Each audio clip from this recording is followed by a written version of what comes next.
শুধুমাত্র একক আধিপত্য বজায় রাখবার জন্য নিজেরা গত্য থেকে অন্যান্য সংগঠনগুলোকে রাজনৈতিকভাবে নিষিদ্ধ করার অপচেষ্টা চালিয়েছে, কিন্তু তারা ব্যর্থ হয়ে পরবর্তীতে যখন তারা প্রকাশ্যে এসেছে, গিয়ে দেখলাম তাদের প্রধান প্রেসিডেন্ট সেক্রেটারি সহ ম্যাক্সিমাম ছাত্রলীগের সাবেক নেতা।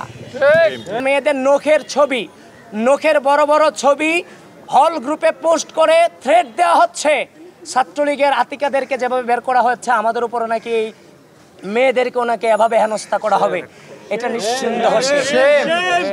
এই নির্বাচন কেন্দ্রিক আমাদের বিরুদ্ধে একটা অপপ্রচার চালানো হয়েছে যে ছাত্রদল নির্বাচন চায় না, কিন্তু ছাত্রদল, বাংলাদেশ জাতীয়তাবাদী ছাত্রদল যখন নির্বাচনে প্রচারণা আমরা শুরু করিনি, জাস্ট আমরা এন্ট্রি নিয়েছি, তাই দেখছি যে অন্যান্য সংগঠন কিংবা প্রতিপক্ষ আমাদেরকে বিভিন্নভাবে সাইবার বুলিংয়ের মাধ্যমে আমাদের মেয়েদেরকে বিভিন্নভাবে হেনস্থার মধ্য দিয়ে আমাদেরকে বারবার বিভিন্নভাবে বাধাগ্রস্ত করার চেষ্টা করে যাচ্ছে এবং আমাদের সম্পর্কে বিভিন্ন অনৈতিক অভিযোগ তারা নিয়ে আসছে যে আমরা আচরণবিধি মানি না, এটা করি না, সেটা করি না। শোনেন, আমাদের পক্ষে নাকি প্রশাসন পক্ষপাতিত্ব করছে।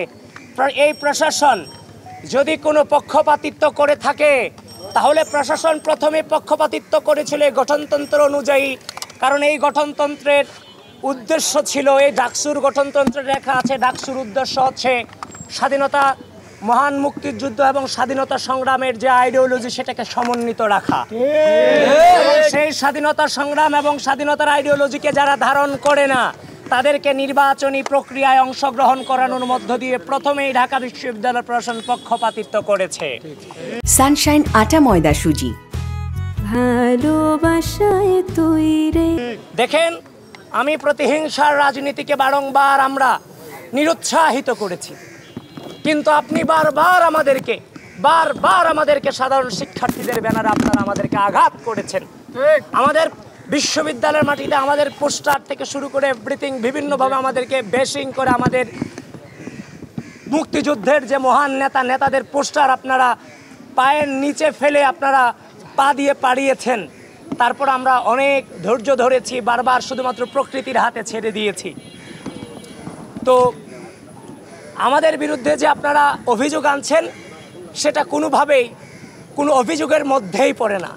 এখনো পর্যন্ত একমাত্র সংগঠন আমরা সুশৃঙ্খলভাবে সকলকে মর্যাদা দিয়ে এই নির্বাচন প্রক্রিয়ার সামনের দিকে আমরা অগ্রসর হচ্ছি।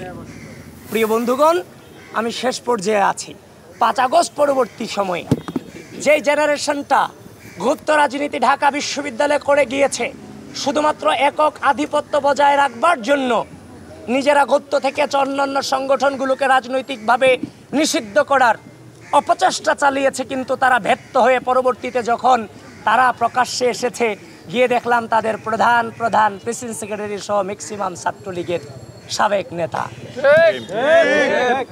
এখন 5 আগস্ট পরবর্তী সময় আমরা এই জেনারেশনটা কখনো কল্পনা করিনি যে তারাও তাদের যে পূর্বসূরি মুক্তিযুদ্ধ সম্পর্কে যে ধারণা ওন করে, তারা এটাকে ওন করে, এটা আমরা চিন্তা করি না। আমরা ভেবেছিলাম আমরা একই জেনারেশন, কিন্তু 5 আগস্ট পরবর্তী সময়ে ঢাকা বিশ্ববিদ্যালয়ের মাটিতে রাজাকার শব্দটাকে জেনারেলাইজেশন করুন, মুক্তিযুদ্ধ ভুলক্রমে হয়েছে ম্যাগাজিনে এই ধরনের তথ্য প্রকাশ করুন, জাতীয় সঙ্গীতকে অবমাননা করুন, টিএসসিতে দাঁড়িয়ে যারা স্বীকৃত রাজাকার, বিচার প্রক্রিয়া নিয়ে অবশ্যই প্রশ্ন আছে, কিন্তু যারা স্বীকৃত রাজাকার তাদের তো ছবি আপনি টিএসসিতে টানাতে পারেন না, এবং টিএসসিতে হচ্ছে যে নারীদের ছবি জুম করে তুলে বিভিন্ন নারী বিদ্বেষী যে আচরণ। সুতরাং গণঅভ্যুত্থান পরবর্তী সময়ে ক্যাম্পাসে বারংবার মুক্তিযুদ্ধ এবং নারীদের বিষয়ে আপনারা বারবার কুৎসা রটনা করেছেন। আমরা বিশ্ববিদ্যালয়ে ছাত্রদলের মেয়েদের রোকেয়া হলের বিভিন্ন গ্রুপগুলোতে এখনো পর্যন্ত অ্যানোনিম আছে, আমাদের নারীদের বিরুদ্ধে কুৎসা রটানো হচ্ছে। তারপর হচ্ছে মেয়েদের নখের বড় বড় ছবি হল গ্রুপে পোস্ট করে থ্রেট দেওয়া হচ্ছে।